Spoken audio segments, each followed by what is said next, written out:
Essula ya 21. Ekigambo ekyajja eri Yeremiya okuva eri Mukama, kabaka Zeddekiya bwe yamutumira Pasukuli mutabani wa Malukiya ne Zefaniya mutabani wa Maaseya kabona ng'ayogera nti, nkwegayiridde tubuulize eri Mukama, kubanga Nebukadduleeza kabaka w'e Babulooni atutabaala.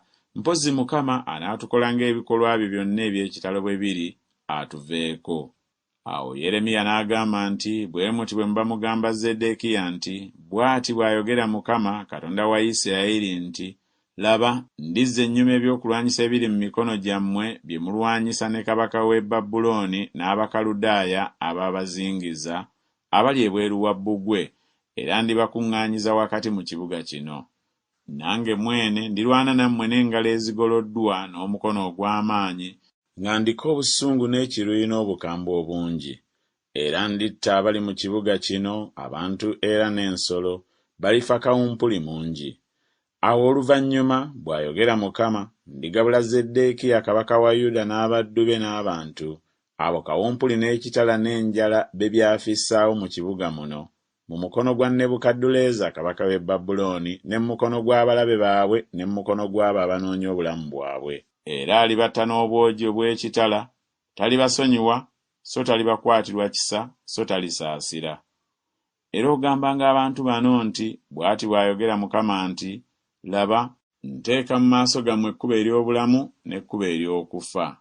Abeera mu kibuga muno alifa n'ekitala n'enjala ne kawumpuli, naye oyo avaamu n'asenga Abakaludaaya abaabazingiza y'aliba omulamu, n'obulamu bwe buliba munyago gy'ali. Kubanga ntadde amaaso gange ku kibuga kino okukireetako obubi, so si bulungi, bw'ayogera Mukama. Kirigabulwa mu mukono gwa kabaka w'e Babulooni, naye alikyokya omuliro. N'eby'ennyumba ya kabaka wa Yuda, muwulire ekigambo kya Mukama. Mmwe ennyumba ya Dawudi, bw'ati bw'ayogera Mukama nti, mutuukirizenga emisango enkya, era mugyenga omunyago mu mukono gw'omujoozi. Ekiruyi kyange kireme okutambula ng'omuliro ne kyokya, ne wataba ayinza okukizikiza olw'obubi obw'ebikolwa byammwe. Laba, ndi mulabe wo, ayi ggwe abeera mu kiwonvu n'awali olwazi olw'omu lusenyi, bw'ayogera Mukama, mwaboogera nti, ani aliserengeta okututabaala, oba ani aliyingira mu nnyumba zaffe?